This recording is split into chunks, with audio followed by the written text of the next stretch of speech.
Quiet on the set. Here we go. 5, 4, 3, 2, 1. Hello, everybody. I'm Dear Myrtle, your friend in genealogy who's not so retired. Welcome to Mondays with Myrt, where we talk about pretty much anything and everything that's come across our Genia desk in the last week since last we met. This is of the beginning of a special month here in the United States where it's called Black History Month. And of course, you know, old Myrt and Cousin Russ created this space so that people from all different ethnic groups and origins would feel comfortable because we love each other and we're curious and we love hearing about the different ways that countries handle things. Don't talk about ours of late. And the different things that are part of your culture, what grandma used to make or what great grandpa used to say, things like that. This is a place where there is conversation and room for all. Okay, so we're ready to think about pulling up our first focus person. So I would really like to talk with you about Jill.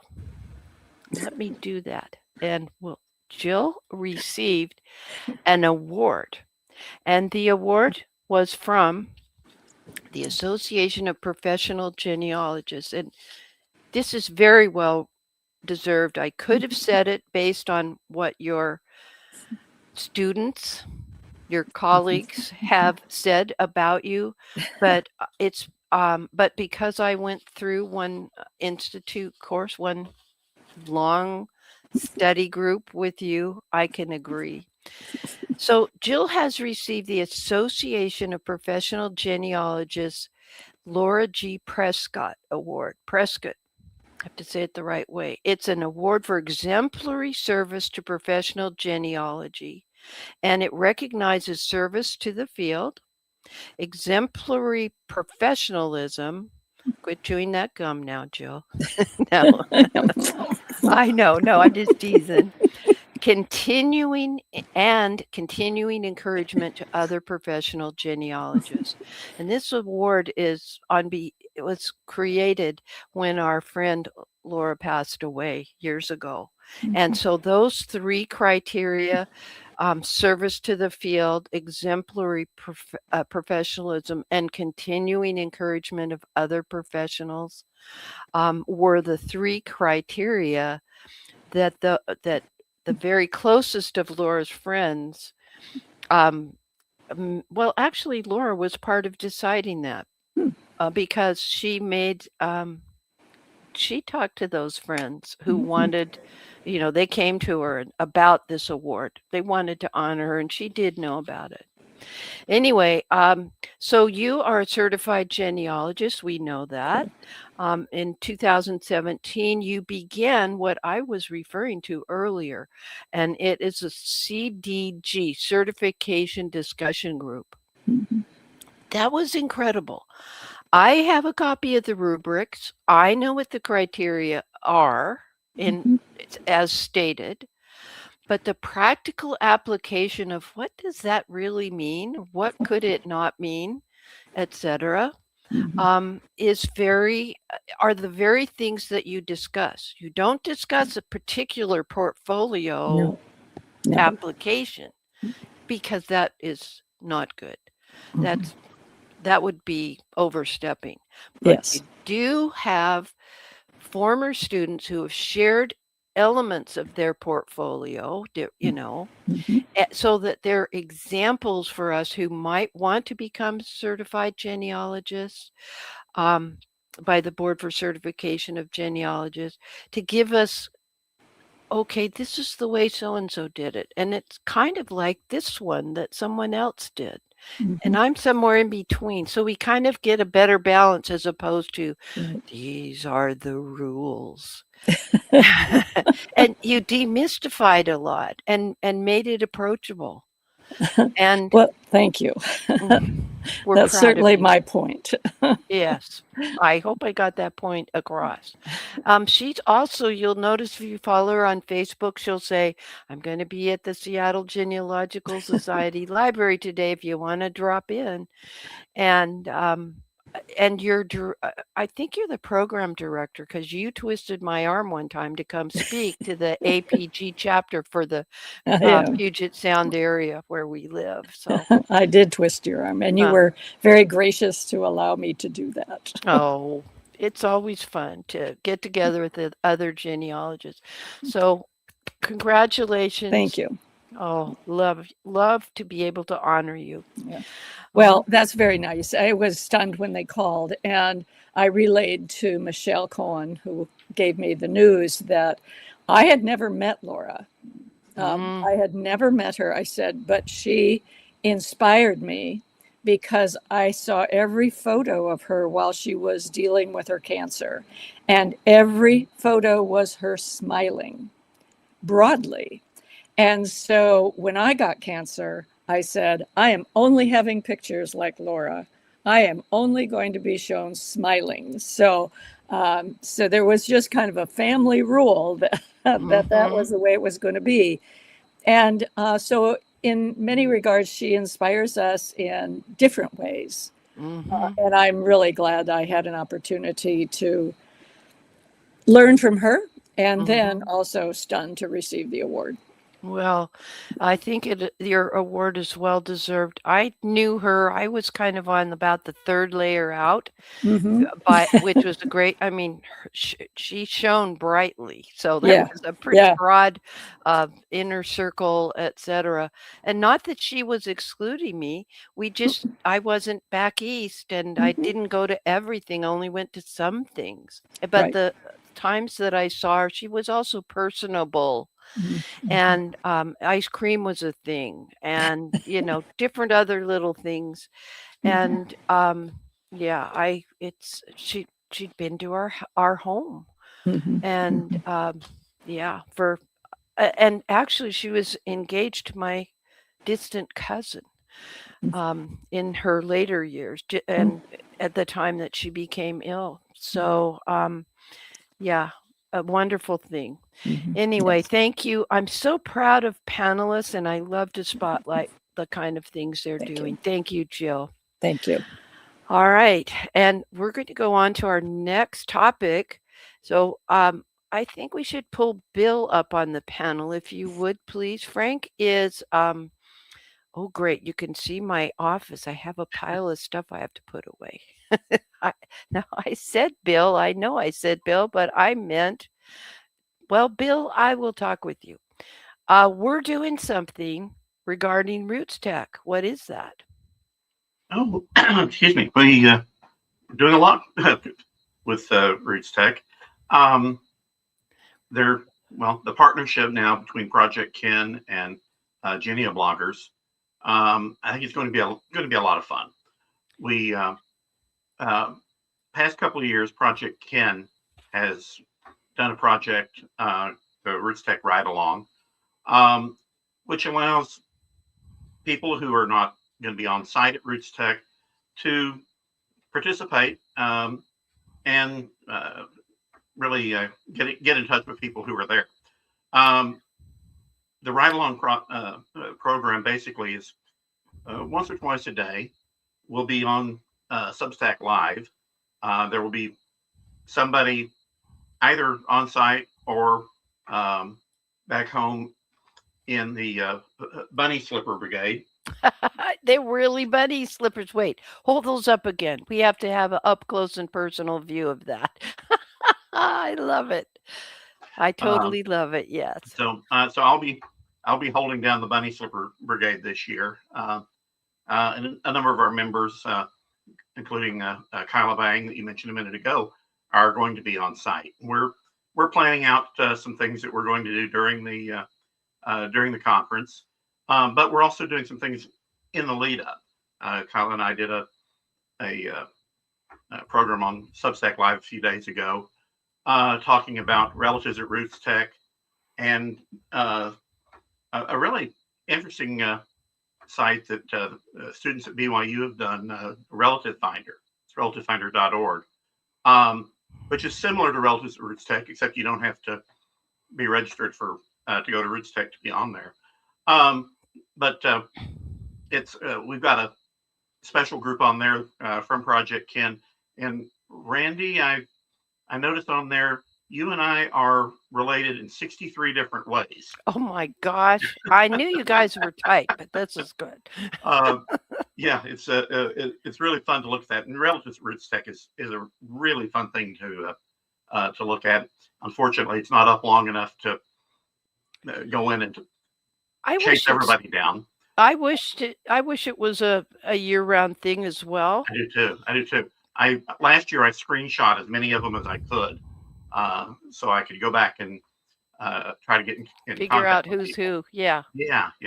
But we're really excited about RootsTech, planning out what we're going to see, and Kyla and I are kind of working together. I'm telling her the on-site only programs that I would like her to see for me, and give you the report. Yeah, give you the report. Yeah.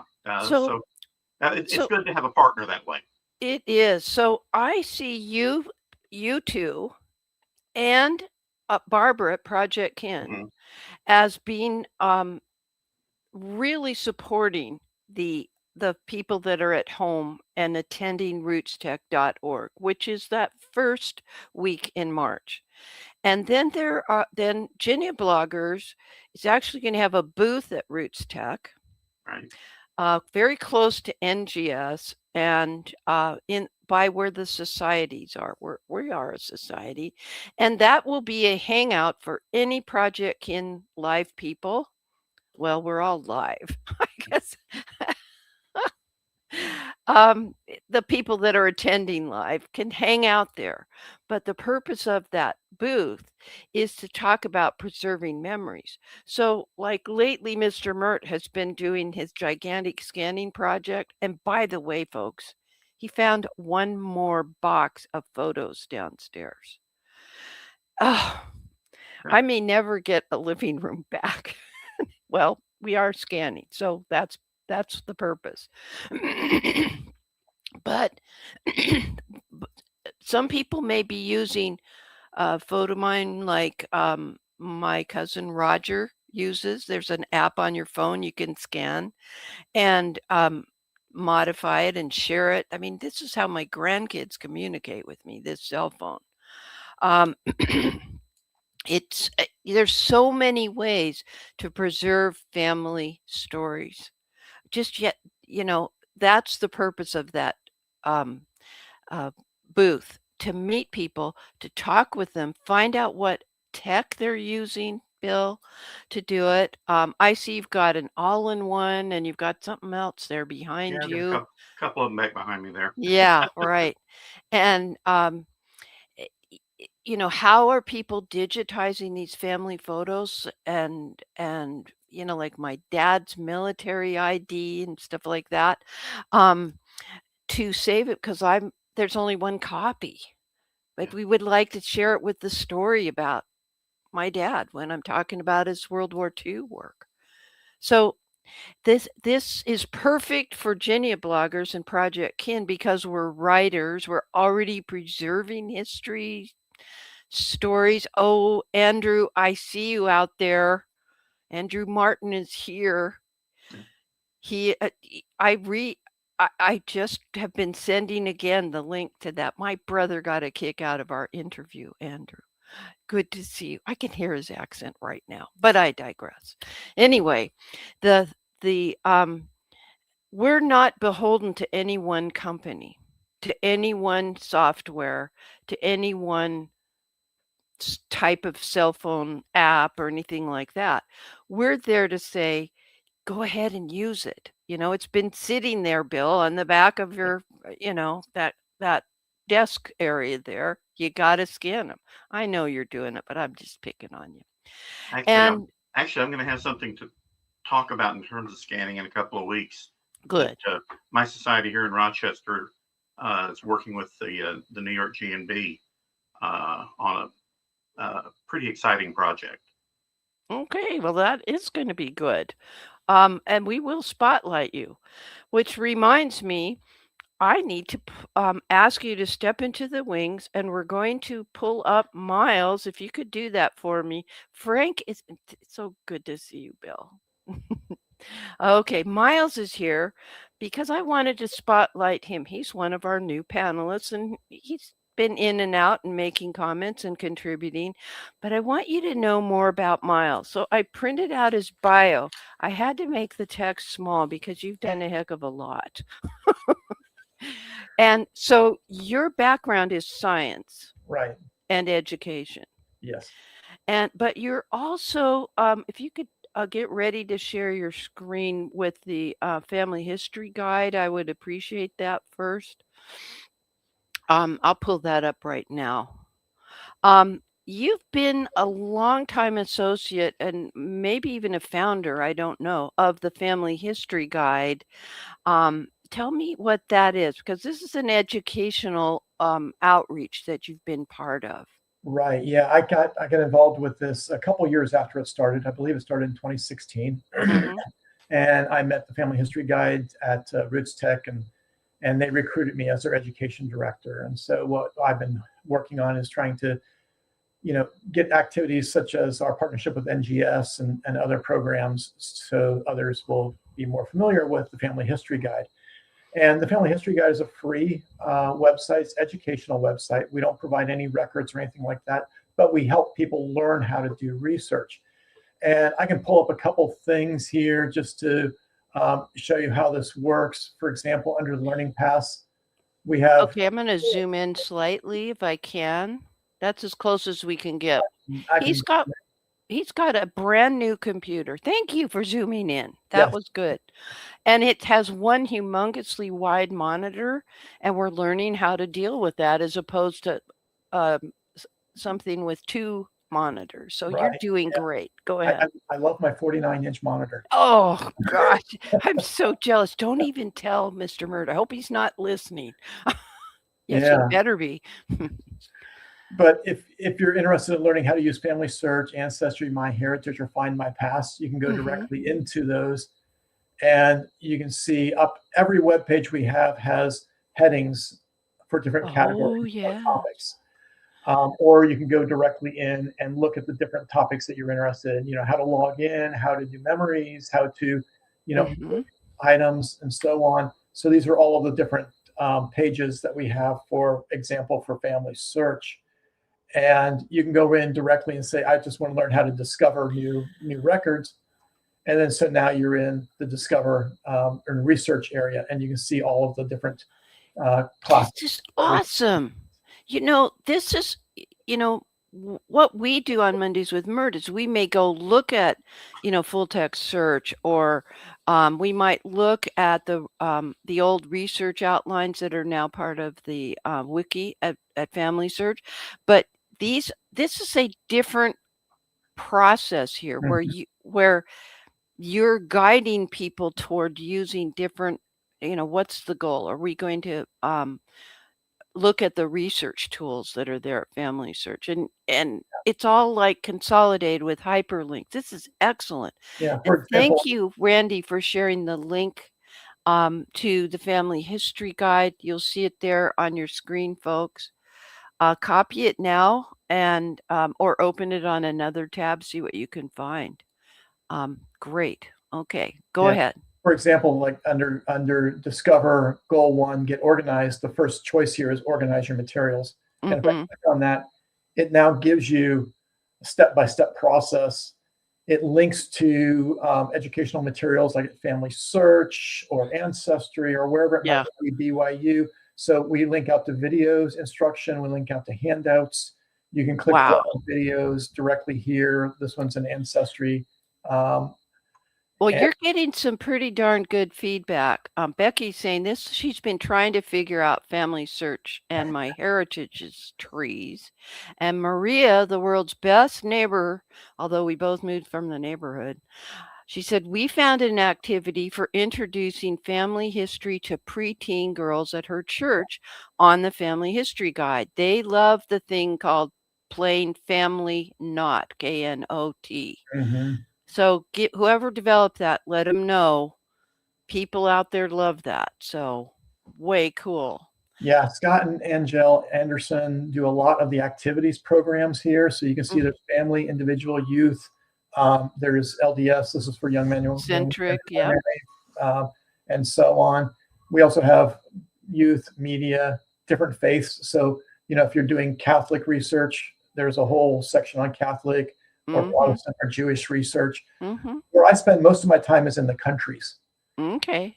And so, for example, if I go to Central Europe, I can go directly down and drill directly into Germany, for example. And then I can see research and archives and church records and so on. So it's not exactly the research outline per se. You may link to the wiki.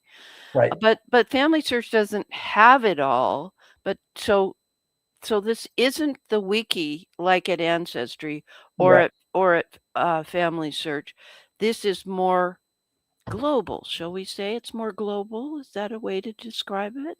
Yeah, and it's a step-by-step process. So you can go in and figure out what step you want to be in, and you can follow the instructions as you go down. The great thing about this is if I go to print, and we'll see if this works here. While you're doing that, oh, good, print friendly is wonderful. It strips out the extra stuff.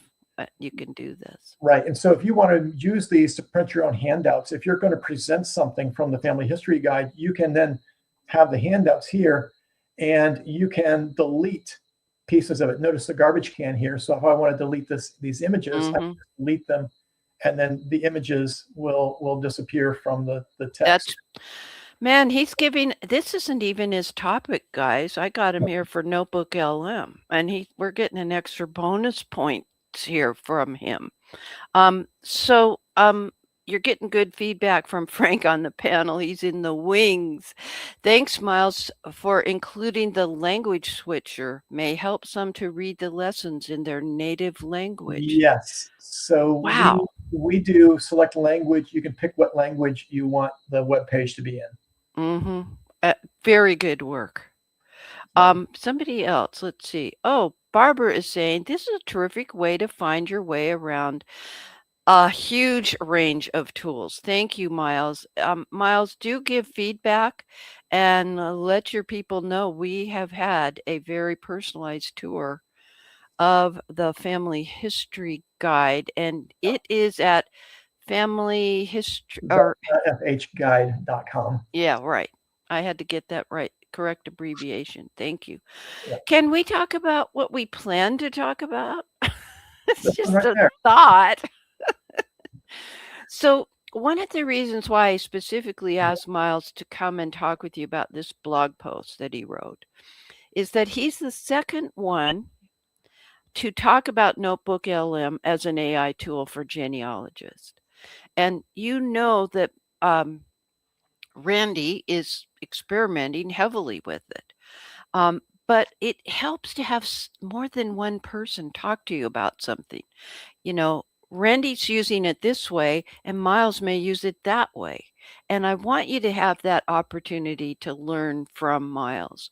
So give us your premise first, and then we might look back and forth to your blog post. Sure. Yeah, I'm using AI a lot in genealogy research, and there's been a lot of discussion on the AI for genealogists Facebook groups about NotebookLM and how it's used to build infographics and timelines, which has been really interesting. And so I'm preparing a talk for RootsTech on a mystery person who showed up in one of the census records.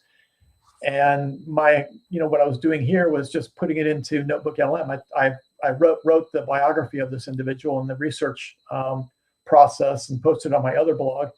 And so I downloaded that blog into NotebookLM to see what it would do as far as, interpreting the information, reviewing the logic chain, and then providing some of the graphics associated with it. And it did a very, very good job producing Shall we look? Materials. Yeah. Okay. So if we go down, you can see the first thing that I asked it to do is provide a summary. So it goes through and wrote a summary of the article. So we can't read it because it's still very small, but that's not your fault. Yeah. Can you do one more? One more. Yep. Control plus or something. There we go. So the first thing you did was ask it to summarize what it had been given. Right. So it gave you a good paragraph, a good narrative there. Yeah. And then after that, it gave me some questions. And it says, how did inaccurate census indexing complicate the research? How was the identity of Leo Conan linked to his biological parents? So it read through the article and said, here are the main questions that were posed during that. And you can use these as prompts in the AI to have it go through and follow some instructions. I like how AI is not just summarizing, but giving us options for further. I mean, they want to keep us engaged, basically. So, okay. So we've got 3 questions that are identified. What is this first graphic all about? Yeah, so these are the studio tools that are in Notebook. So there are tools for audio overview, video overview, mind mapping, reports, flashcards, quizzes, infographics, slide deck, and data tables. So anything you put into it, if you want to build a quiz based on your information, you can click on this and it'll provide questions and answers, or you can make flashcards or whatever. So the quiz might sound silly, but it actually is a good education tool, and might be even fun for a family activity. And you can tell AI, this is for preteens, or this is for teenagers, or this is for whatever.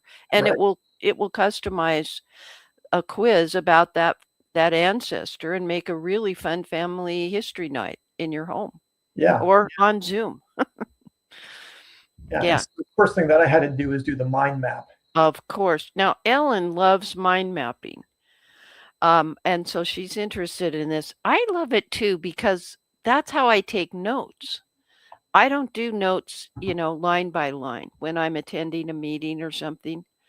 I scribble all over the place because that's how my brain works.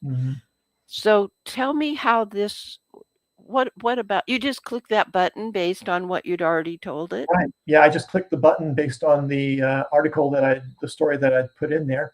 And the first thing it gives me is the subject of the article, which was Leo Herman Conan.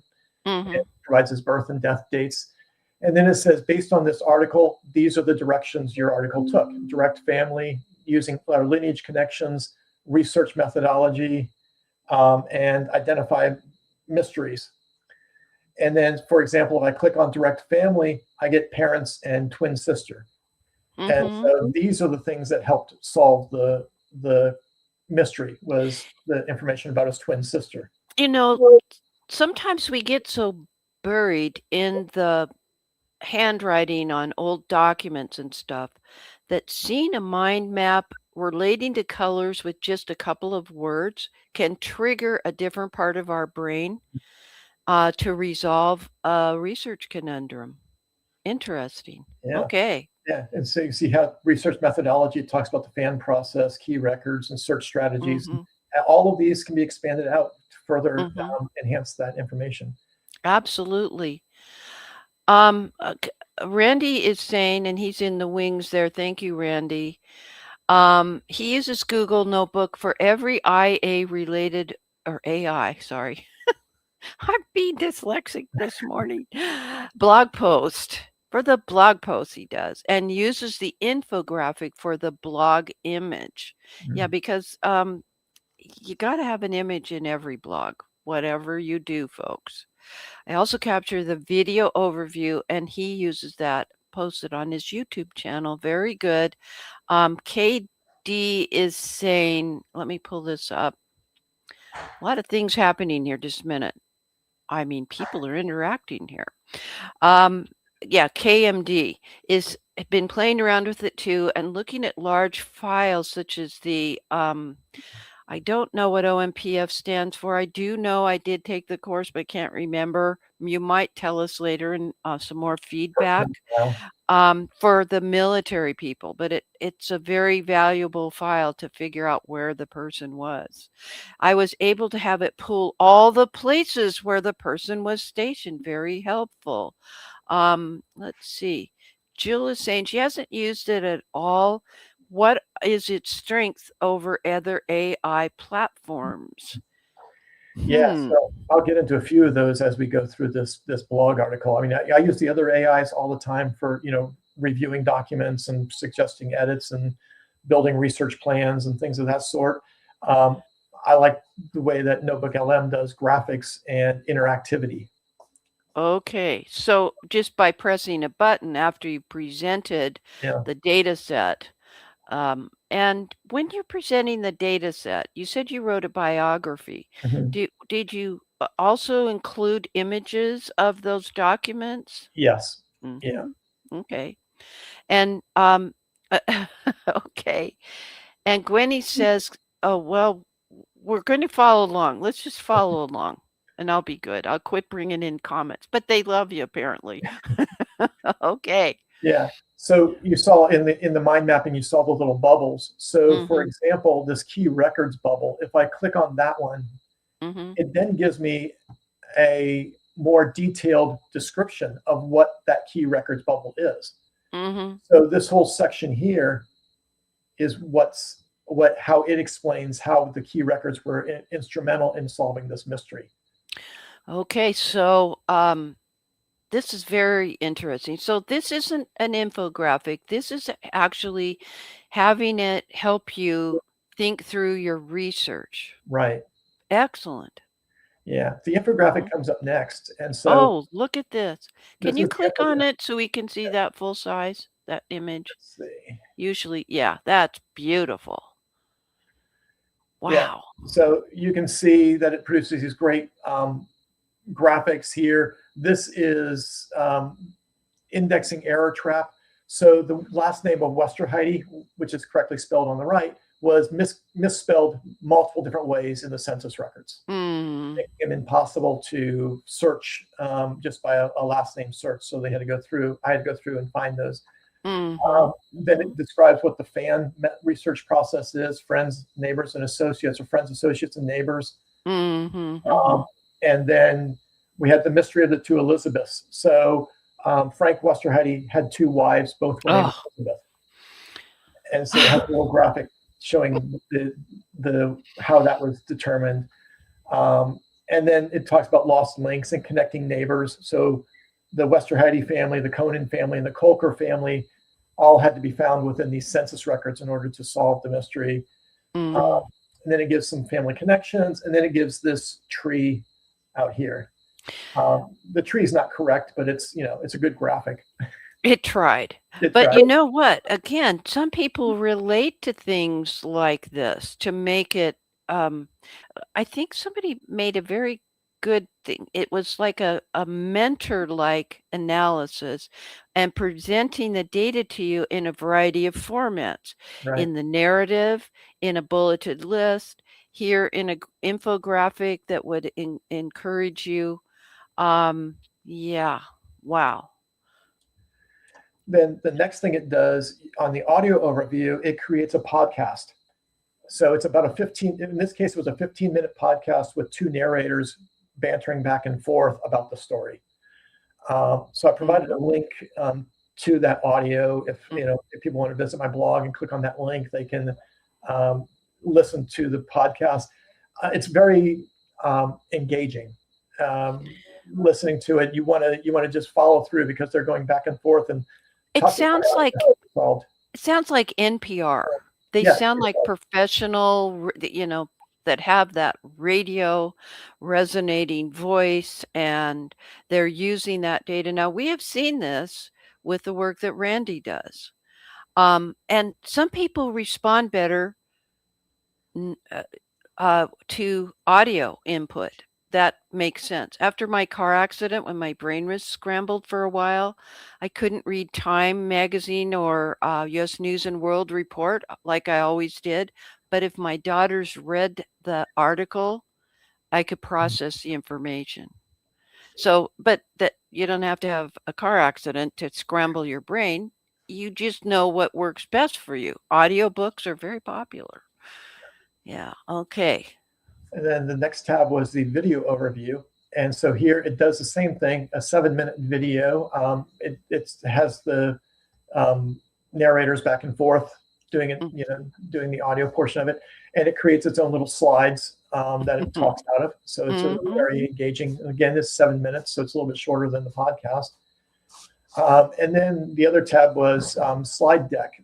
And so this creates a small slideshow with very good graphics. I really loved how the graphics were laid out in this, but it recreates records. So in this case here, it recreated the 1900 census, and it rewrote people's names and things like that. So it's not useful to show what the record actually looked like. But it does give you a good design to go off of if you want to put an actual record image or something into a slide. It gives you a good layout to start with. Well, it triggers the brain. Yeah, it does. I got to go through these comments. Let me pull them up. So one of the biggest things, somebody said, could you please give a short summary of what NotebookLM is? Well, basically, this blog post shows what various things NotebookLM is. So MLD in Colorado, you want to bookmark this blog post or and see the way that Miles is explaining just this one example of a research challenge that he uploaded. Yeah, let me remove that so that you can see this particular graphic. You want to double click on that to open it up or something so it's full size. These are the 9 things that NotebookLM can do for you. And he put that right at the top. And after having NotebookLM receive and, process, it was then ready to do a mind map or the quiz or the infographic or the slide deck. There's the audio button. So pay attention to that. Now, Randy has a good point. Like the infographic sometimes has spelling errors or maybe even image errors, and those errors happen to be difficult to correct. But in Randy's estimation, it's 95% accurate. And Google has an LM, and we're going to try to keep that's a good comment, Frank. Good. I'm trying to keep this on NotebookLM, or else we're going to. NotebookLM is the Google. Yeah. It's part of the Google. Oh, is it? Oh, okay. And as I Thank showed, you. it does create. I didn't have the dance card. I didn't know the hierarchy of it. Okay. Yeah, it's part of the Google suite. But like I showed in the slideshow here, it creates images to fit its narrative, and so that's not what the 1900 census looks like. No, it isn't. And besides that, we know there's many more columns to the right that we want to look at. Yeah. And a whole heck of a lot more down the side. Oh, dear. Oh, my gosh. So what we have, folks, you now get the message that our guy on the panel, Miles, is an educator. We're glad you're retired and are working in genealogy full time because you're applying your scientific methods that you learned with a hypothesis, prove or disprove, go where the evidence goes, and also documenting as you go along what your findings are, pro or con, or we don't know yet. And so folks are getting a picture of who you are, and that was my goal. And this blog post, when I read it, was exactly what we needed to know. Like, there's so many parts of NotebookLM. Thank you. Sure. And I'm glad that I got to visit with you one-on-one today. I could have had the whole gang up here, but this is how it goes sometimes. Thank you, Miles. I appreciate it. All right. What's next on the docket? Let's see. Oh yeah, I have a couple of things to tell you. So let's do this. Let's have we'll put Miles in the wing so he can rest on his laurels. Okay. So I'm leaving early today. There's a doctor's appointment when they tell you have to go to the doctor. We both go and we have to catch a ferry. So my timer, Ellen, is going to remind me at 25 after this next hour that I need to conclude things abruptly if necessary.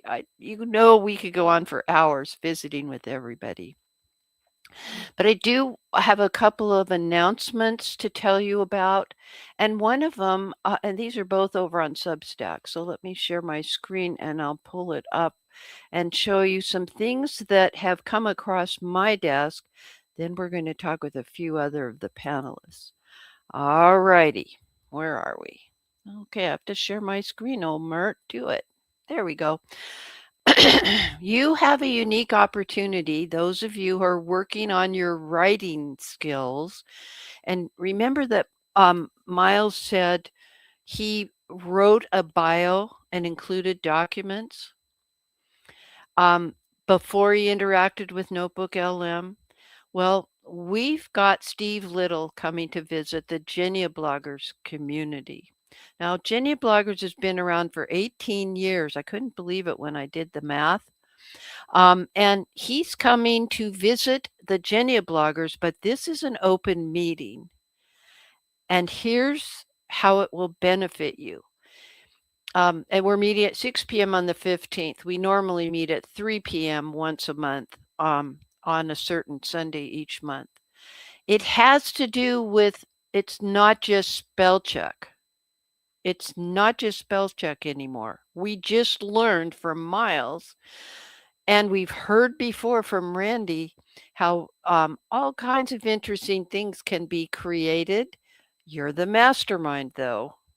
Don't worry about that. You are the mastermind. And thank you, Randy, for sharing that.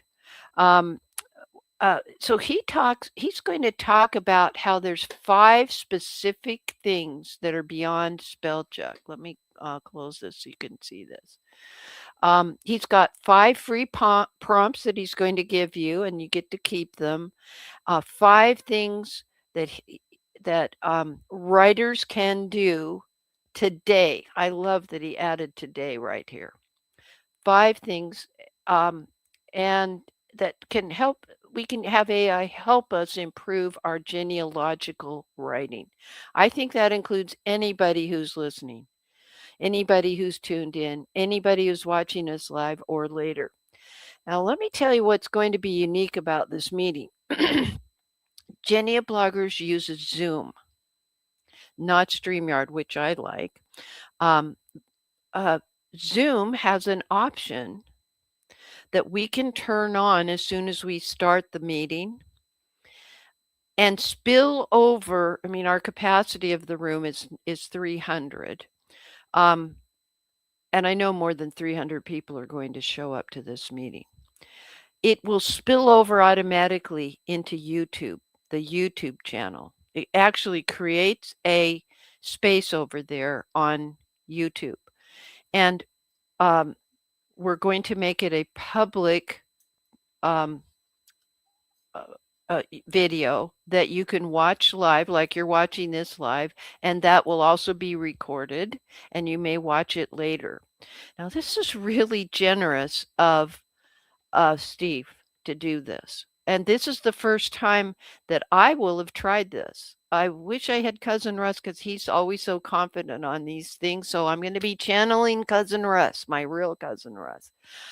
So maybe he'll reach from the other side of the veil to help. I did practice this, and I'm very confident of that particular option. It just takes a minute because you actually have to select a few things and type the name live. I'll copy and paste, but we'll be providing a link to the YouTube channel for the overflow. And then periodically, when people try to log in and we're over 300 people in attendance, Zoom gives the link right then and there on a pop-up that says the room is full, go there.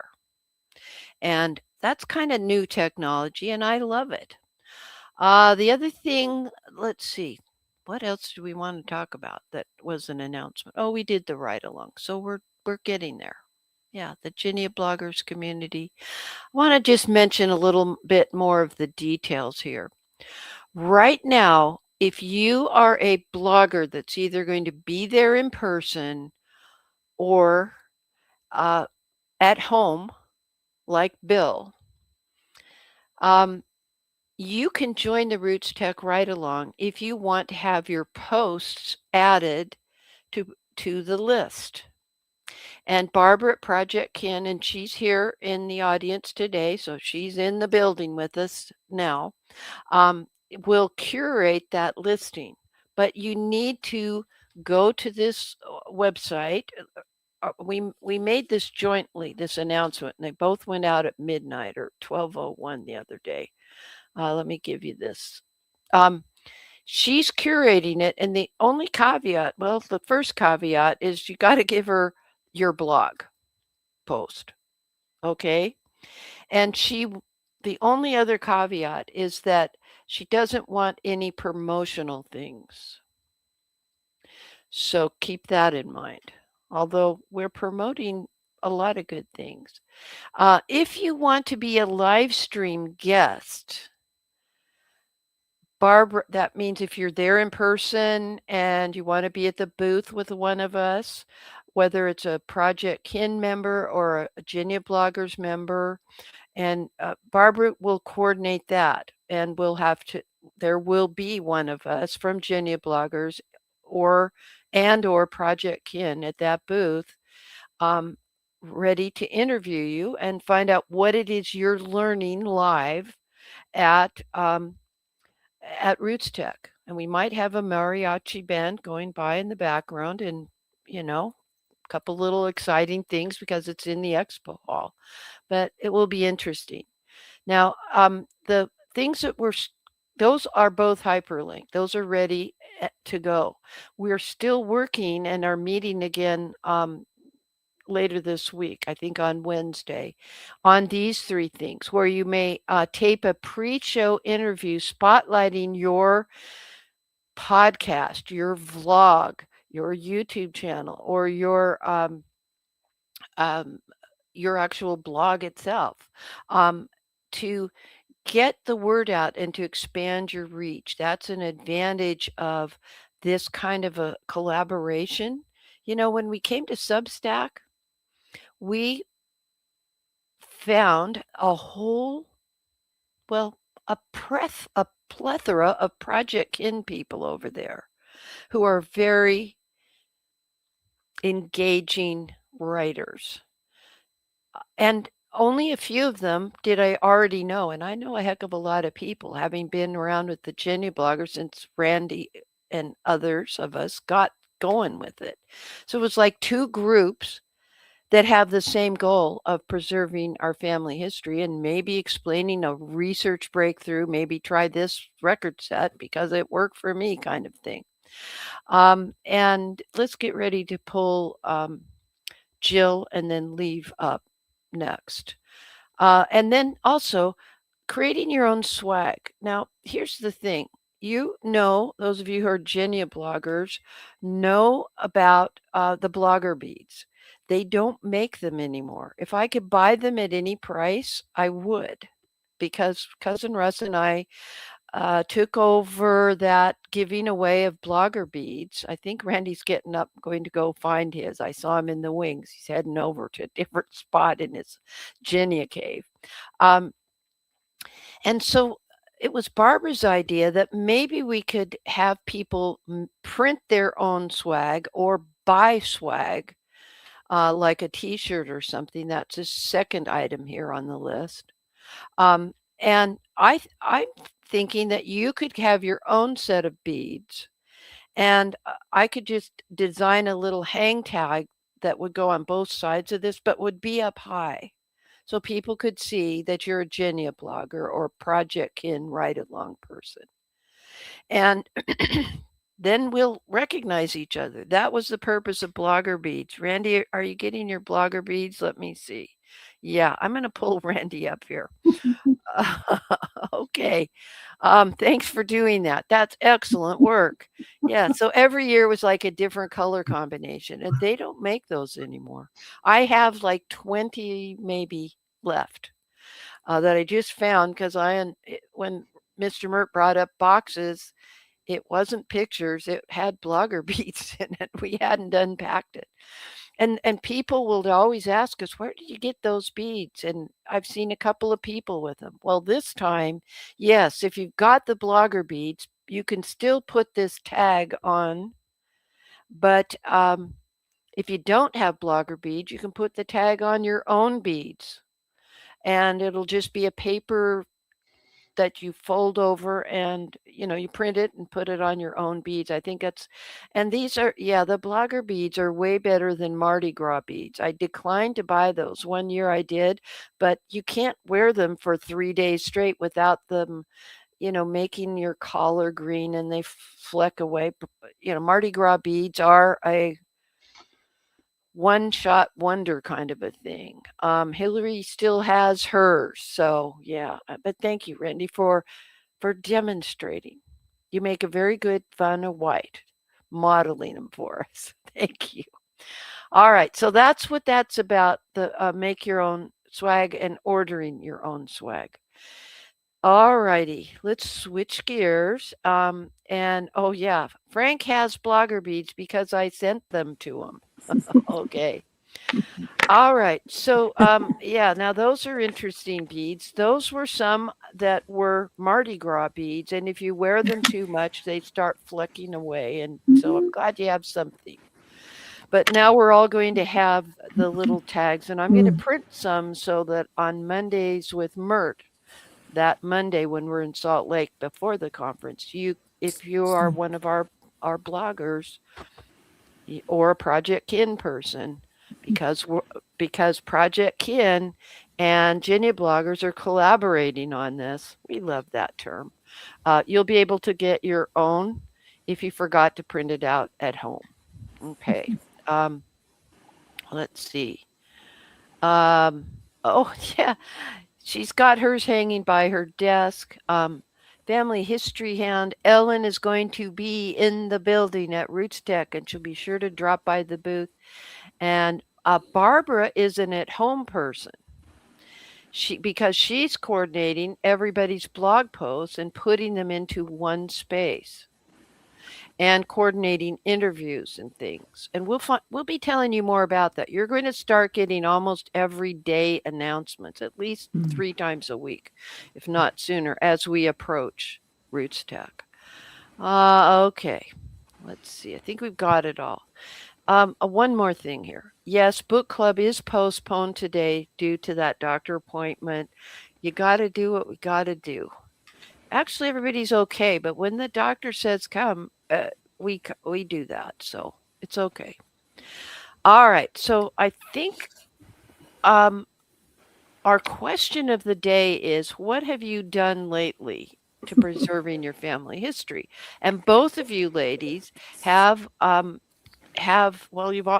all my panelists done something, but you two in particular have had breakthroughs with record sets. And I think, Jill, I'm going to talk with Lee first. So, Lee, you went researching, and let me pull up the link to your blog post. But go ahead and tell me about the experience. Okay, so I went by plane to Bergen. It's an hour's ride.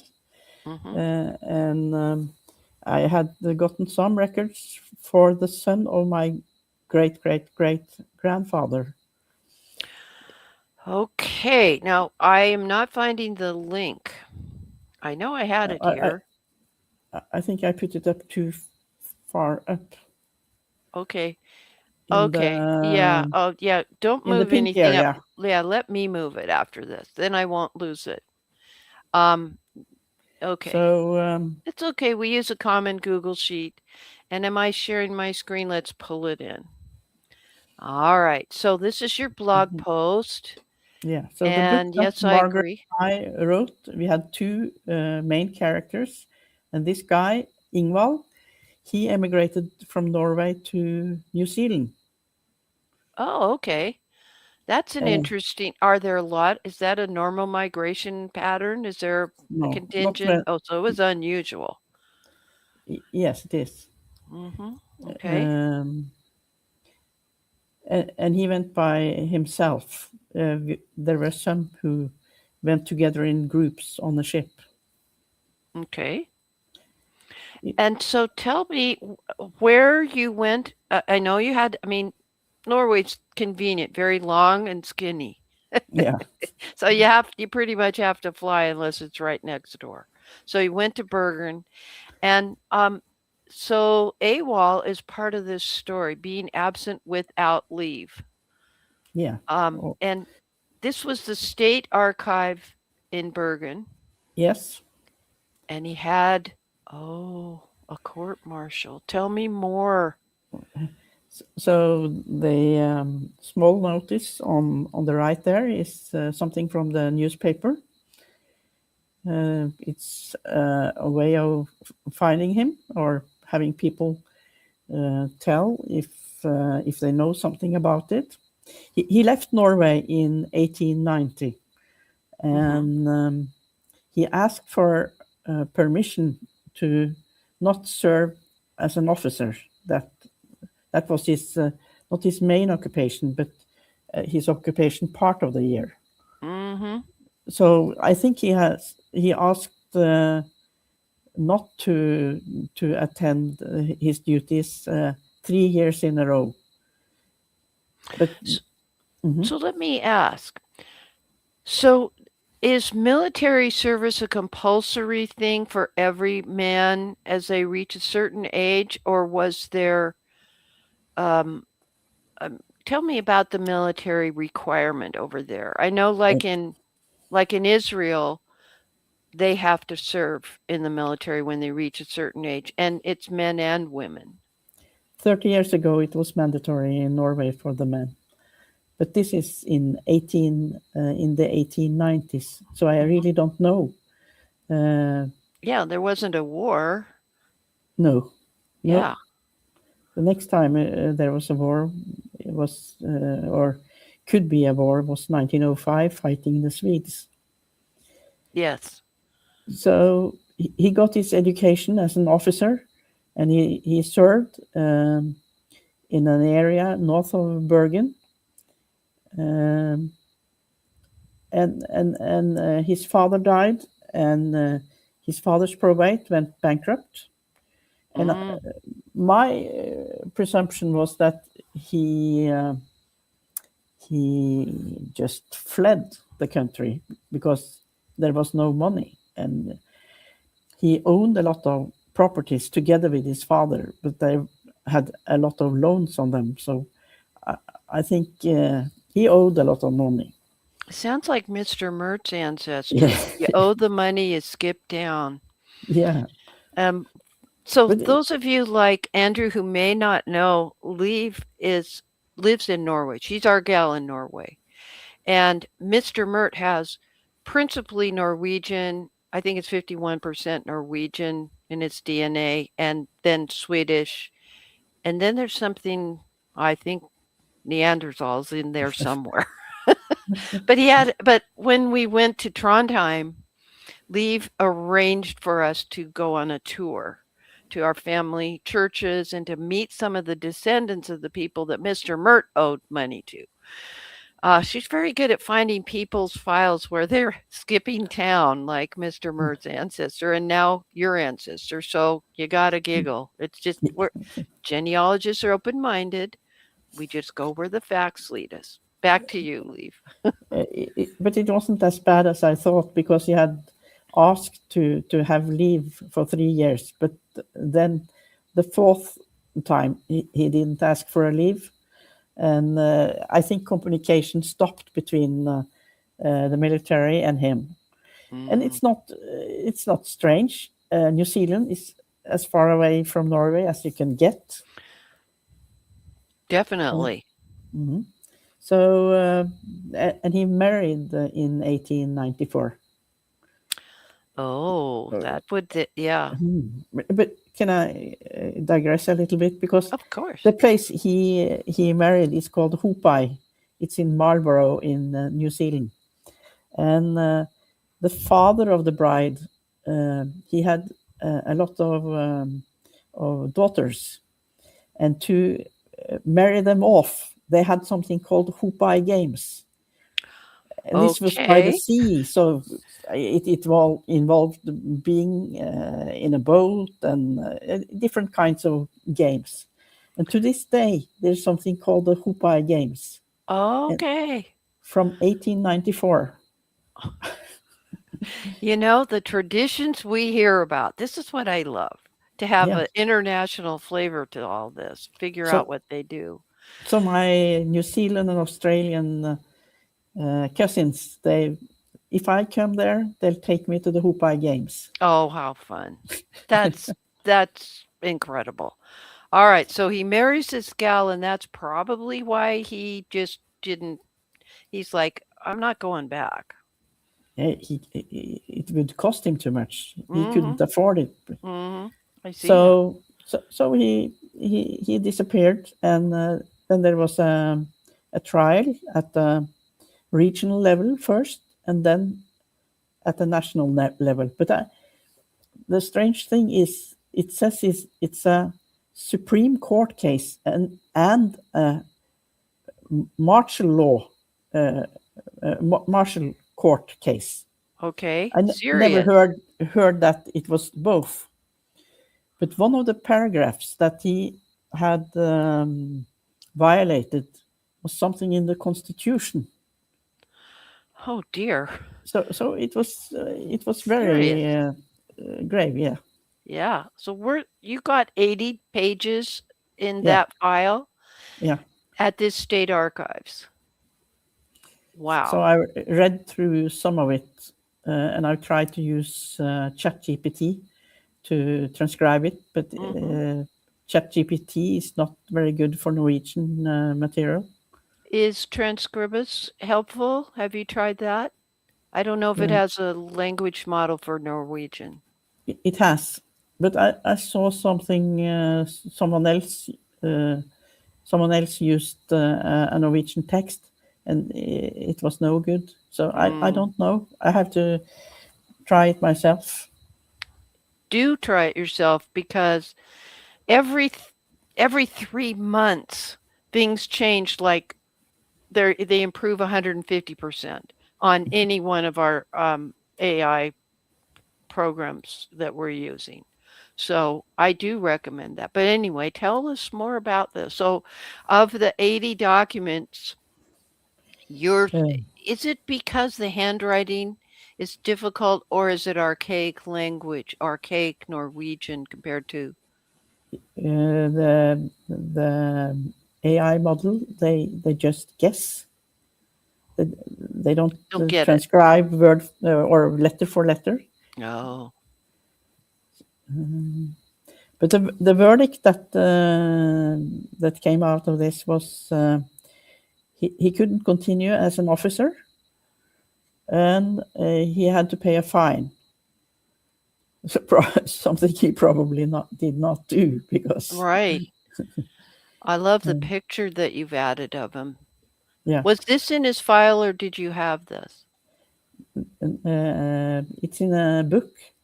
Okay. There's a book about those who became students, took a high school education. Yeah. So there's a book 25 years after they graduated. Oh, commemorative. Yeah, 2 pictures of him, and he tells his own story. And what I find that is some of the things he says is not exactly true. Yeah, it's like the mug books we have here, the county history books, where people could pay to get a paragraph or however much space they paid for, and they could submit their own bio, and it was kind of embellished, shall we say. So he has a lot of descendants in both Australia and New Zealand, and they all look very much up to him because he also served in World War I. From then Australia? From New Zealand, and he Oh, went New to Zealand. Great Okay. Britain. Mhm. And he did it even though he was too old to serve. He was almost 50, and I think we were supposed to be 45 maximum. So he became an instructor in Great Britain, and he stayed there for 4 or 5 years. And this was to save his own son from dying in the war.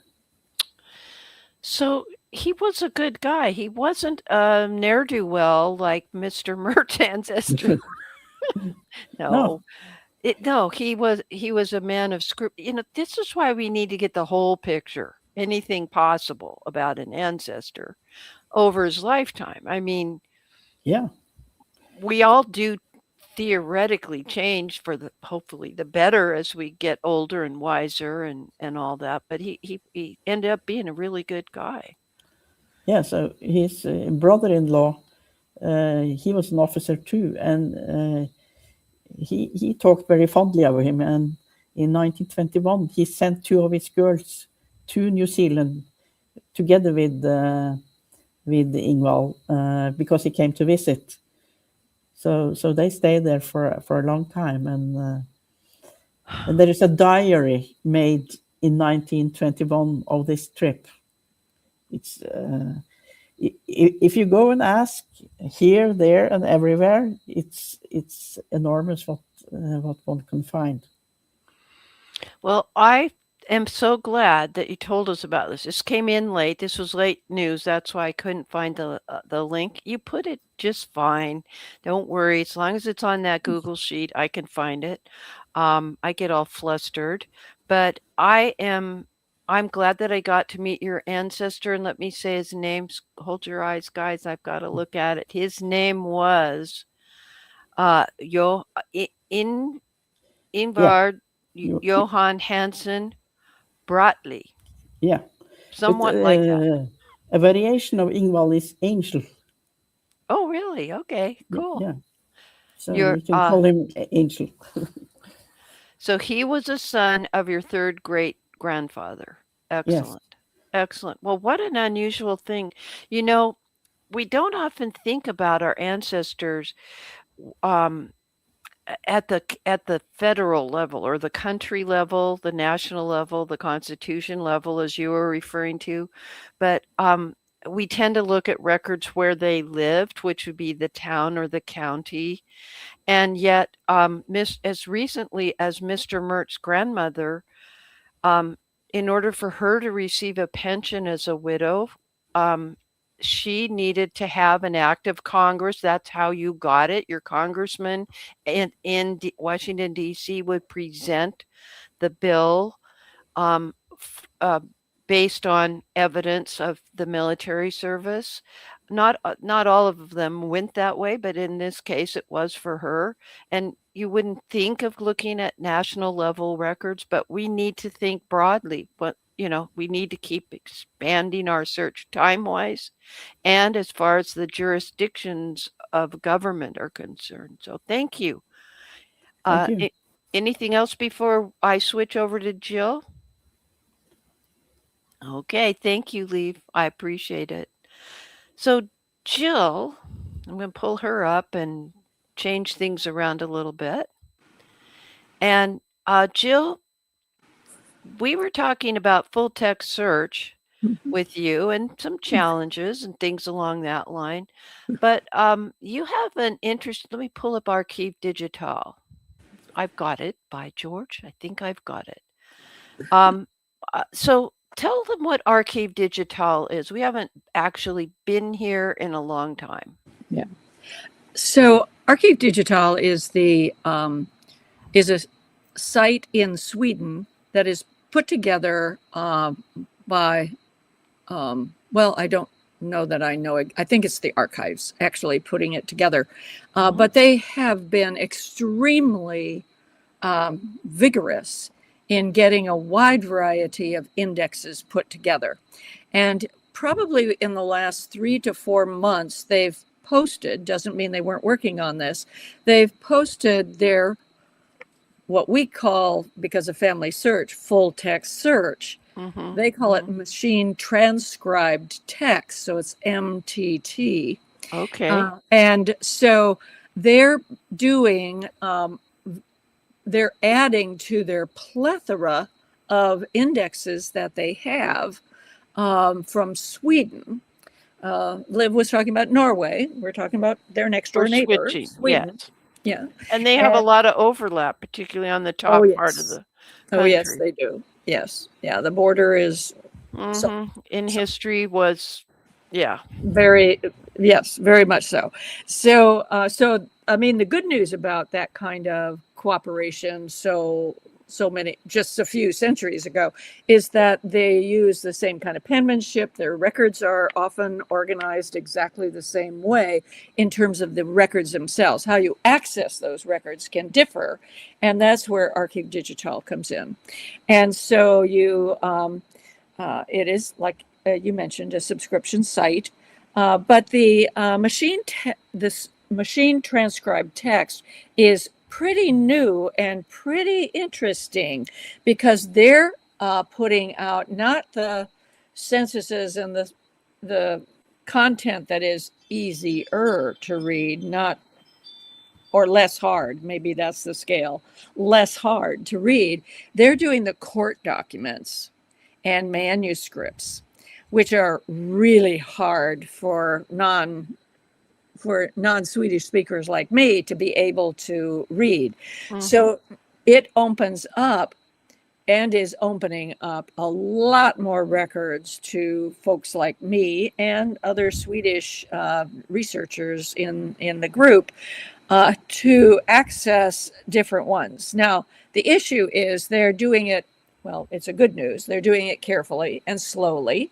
But one of the really great things I think about it is that it's Swedes doing Swedish algorithms in the computer to make sure that it's reading right. Yeah, so it makes sense. So you're not talking about a bunch of, US guys or something like that putting it together. So it's Swedes building their own. And so because of that, the accuracy seems a little higher. Now, I tried it right when it started and pulled up a record and asked for the machine transcribed text. And I got a reasonable rendition of the Swedish text, but it just seemed like the translation was off. Yeah, there's transcribe the text, letter for letter, reasonably. Yeah, it did okay. It did okay for that. But the I didn't feel like that the transcription was as good as it could have been. And so and it was all kind of, it looked kind of like somebody had cut out little newspaper clippings and put together the page like it was a ransom note or something. I was just thinking that, crazy. But I have been assured by Kathy Mead that there's actually a text if I would have just gone a little further. Didn't scroll or there would have been another click. Piece. Yeah. But I still disagreed a bit with the transcription, with the translation, I should say. So I took the words and I put them into Google Translate, and I thought it did a smoother job. There were more words that it actually transcribed. Now, whether they're correct or not, being a non-Swedish speaker, I can't say, but it certainly did seem like there weren't as many gaps in the words. So this is important for a couple of reasons. Aside from the fact it is the go-to place for Swedish records. I think it is. A lot of people will go instead to the free site, which is the state archive. But the problem with that is that they don't have a very good. Now they don't have a very good search engine at all. I mean, it's very limited. So and now you mentioned Kathy Mead, and she's always at every RootsTech, and she just lives in the Swedish booth there. So those of you who are coming to RootsTech, you'll want to talk to her. And she is U.S. based. She's in Chicago. Yeah. And, and and we're you're like an honorary member of our panel. Archive Digital is totally worth the subscription price. Right. And then Broken Branches says she never heard of Archive Digital before. So it's really good that you're able to spotlight that and that they're doing this. I wrote it out again, MTT, Machine Text Translation. So it's not everything yet. Yeah. And the blog post, they do blog posts, and so Kathy's blog post, which is they're usually always in English. So the blog post has a list of what is covered, and so far it seems to be more northern counties rather than the southern counties. Okay. Yeah, I can remember the first iteration of Archive Digital. Everything was just black and white. And people prevailed upon them, and they rescanned things and made them available in color because it makes a difference. It makes a huge difference. Why does it make a difference? I don't know, because I don't use it. Oh, well, I think it makes a huge difference. And one of the big difference I see is that when you're filming in black and white, you lose the gray. And so by losing the gray, you might miss that upstroke of that FS. Subtle little flare. So you're going to see things better. Besides that, you get the feel of the record better than it black and white. I mean, when you get it in color, it's real. It's realer than it's just realer. I love that. Okay. We'll rethink the professionalism. No, just teasing you. Sorry. All right. Let's see. But I am a fan, but here's how I handle my subscription. Oh, okay. So I don't subscribe to Ancestry International. Because I put that money instead into Archive Digital. Okay. Now, Norway, it's free. Denmark, their state archive is free. So working so much in Scandinavia as I do, it's a good trade-off for me. In addition to that, I do have access to the University of Washington's database at their library, and that includes the library edition of Ancestry that I can get from home. That you can get to, yeah. Yeah, and my genealogical society has a full subscription as well. Both to and why do you think she volunteers there so much, guys? No, because I know I usually always have some little document I've got to go get. And I hear you. Yep. So Frank concurs with you. Sometimes people have added in pencil a little hint or something, and that would just fade away when you only do black and white scanning. And I wanted to bring this in. Broken Branches said, regarding this question of the day, what have you been doing lately? She asked her family if the grandmother had another marriage because she found a photo of her from 1945, and there's a man putting a ring on her finger, not recognized as grandpa, apparently. Oh, interesting.